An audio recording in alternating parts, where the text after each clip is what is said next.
साथियों, आप सभी लोगों को जय सर्वश्रेष्ठ। मैं राजेश प्रजापति, राष्ट्रीय अध्यक्ष सर्वश्रेष्ठ दल पार्टी।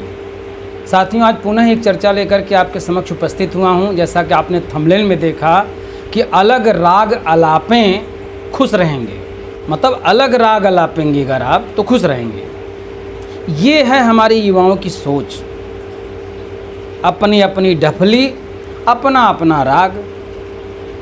जहाँ देखो वहीं पर एक संगठन बना ले रहे हैं। कई युवा ऐसे हैं, कोई वेलफेयर सोसाइटी के नाम से, तो कोई फलाना के नाम से, तो कोई ठिकाना के नाम से बना करके ये अलग अलग राग अलाप रहे हैं और उसके बावजूद खुश हैं। ये तो खुश हैं, लेकिन इनका समाज, हमारा प्रजापति समाज कहाँ पर पड़ा हुआ है, कहाँ इसको होना चाहिए था, ये कहाँ है, इसकी चिंता बिल्कुल नहीं है इनको। साथियों, आज सामाजिक संगठन और राजनीतिक संगठन के विषय में आपको तुलनात्मक अध्ययन करके बताऊंगा। देखिए, दुनिया के किसी भी आम व्यक्ति में, आम संगठन में वो क्षमता नहीं है कि वो कानून में किसी भी तरह का फेरबदल कर सके।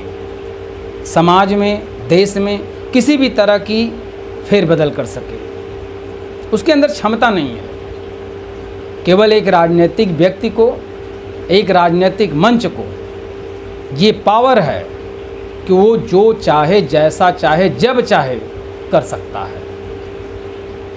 तो जब राजनीतिक मंच में इतनी क्षमता है और लोग राजनीतिक मंच के लिए लड़ाई लड़ रहे हैं, उसी का आप चैनलों पर सब कुछ देख रहे हैं, टेलीविज़न पर उसका डिबेट देख रहे हैं, इसके बावजूद भी आप सामाजिक संगठन बना रहे हैं। सामाजिक संगठन साथियों डरपोक लोग बना रहे हैं,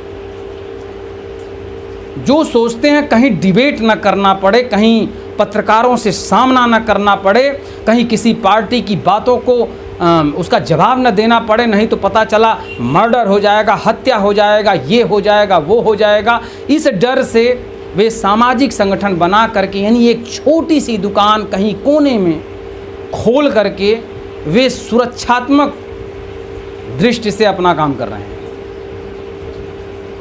साथियों, क्योंकि राजनीतिक मंच बनाने के लिए आपको फील्ड में उतरना पड़ेगा, घर छोड़ना पड़ेगा। और ये शारीरिक अपंग लोग घर छोड़ना नहीं चाहते।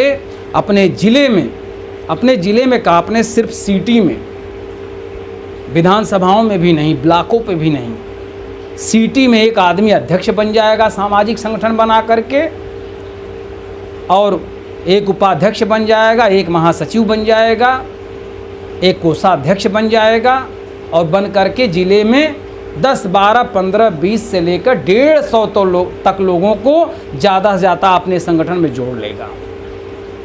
और जोड़ने के बाद खूब कसीदे पढ़ेगा अपनी तारीफ़ में। यूट्यूब पे थोड़ी बहुत वीडियो किसी की अपलोड होगी, कहीं फेसबुक पे वही पोस्टर बना करके फलाना सोसाइटी, फलाना संगठन, प्रजापति महासभा, प्रजापति ढकनवा, प्रजापति लफड़वा, ये सब लगा करके ये लोग वायरल करते रहते हैं। और समाज में अगर कोई व्यक्ति किसी मामले में अगर वो कामयाब हो गया, ISPCS के रैंक में आ गया, दौड़ में आ गया, कोई कांस्य पदक पा गया, स्वर्ण पदक पा गया, बस उसके विषय में चर्चा इनकी शुरू कि अपने समाज के लोग जो है आगे बढ़ रहे हैं। बस उन्हीं का ये पोस्टर वायरल कर करके अपने संगठन का नाम रोशन करते रहते हैं। और साथ साथ में उसका जो अपने समाज में प्रतिभाशाली व्यक्ति, छात्र, युवा जो भी हुआ, अभी कोई जो है उत्तर प्रदेश के लेवल पर अगर मिस यूनिवर्स चुनी गई तो उसका वायरल करना शुरू कर देंगे, उसका एक कार्यक्रम रख लेंगे, उसको गिफ्ट प्रेजेंट करना शुरू कर देंगे। ये सब अच्छी बात है साथियों, मैं इसका विरोध नहीं कर रहा हूँ, लेकिन केवल इतने करने के लिए आपने अपने संगठन का निर्माण किया हुआ है। और आप अपने संगठन का निर्माण, आप बताइए हमको, संगठन आप चला कैसे रहे हैं, कहाँ से अर्थ उसका मिलता है, कहाँ से कोषाध्यक्ष के पास कोष में पैसा रहता है। यही समाज से आप सहयोग लेते हैं 10, 20, 25, 50 का, और डींगे मारते हैं हम तो 1 को पैसा नहीं लेते। ऐसे कैसे हो सकता है साथियों? कोई घर से लगा कर किसी के लिए काम करेगा? आप सब कुछ करते हैं, लेकिन आपके पास पैसा कहाँ से आता है मैं बताऊं? चुनाव जब आ जाएगा तो आप मिलेंगे उस प्रत्याशी से जो लड़ने में तगड़ा है, जिसके पास पैसा ज़्यादा है, जिसके बारे में आप पता लगाते हैं कि वो पैसा ज़्यादा दे सकता है, वो हमें चुनाव में इस्तेमाल करेगा तो और ज़्यादा देगा पैसा, तो वो आपको अटैची देगा। अब कितना पैसा देगा, आप जैसा उससे डीलिंग कर लें। डीलिंग आप कैसे करते हैं? साहब देखिए, हमारे पास इतना प्रजापति समाज का ये भीड़ है, 150-200 की भीड़ आप दिखा देंगे। अब वो विधायक जो प्रत्याशी है, जो विधायकी का चुनाव लड़ रहा है, वो देख करके आपके पीछे 150 की भीड़ को यही समझेगा यार 150 भीड़ का मतलब 150 परिवार, और 150 परिवार के लोगों का अगर हमें वोट मिल जाएगा तो यार प्लस है तो करेगा। तो यार इन्हें कुछ ना कुछ कीमत दे करके इनको अपने साथ सहयोगी बनाए रखो। तो चलिए भाई, इसके लिए कुछ अटैची दे दिया। अब वो आया, बोला कि सर हम लोग कुछ काम भी करना चाहते हैं समाज में जा कर के। तो वो समाज में काम करने चला जाता है, पहुंच जाता है, और समाज के लोगों में मिल कर के यही कहता है भैया इनको जिताओ, ताकि जो है उसको तो अटैची मिलती रहे। तो इस अटैची को पाने के लिए सामाजिक संगठनों का निर्माण लोग करते हैं, और ऐसे तमाम संगठन हमारे समाज में बने हुए हैं जिसका मैं बहिष्कार करता हूँ।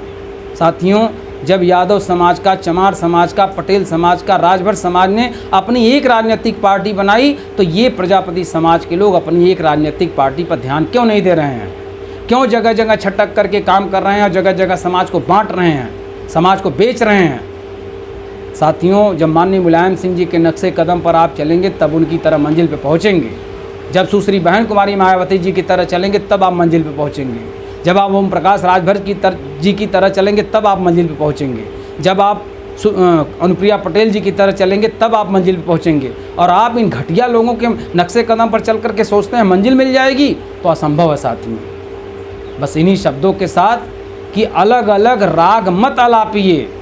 खुश मैंने लिखा रहेंगे ना, तो खुश आप स्वयं में रहेंगे, लेकिन जो असली खुशी की अनुभूति होनी चाहिए, जो माननीय मुलायम सिंह जी ने महसूस किया, जो अखिलेश यादव जी महसूस कर रहे हैं, जो एक विधायक महसूस करता है, जो एक सांसद महसूस करता है, वो खुशी आप जिंदगी में कभी महसूस नहीं कर पाएंगे। मेरी बातों पर गौर करें और इस वीडियो को ज़्यादा से ज़्यादा शेयर करें, लाइक करें, सब्सक्राइब करें। धन्यवाद साथियों। जय सर्वश्रेष्ठ।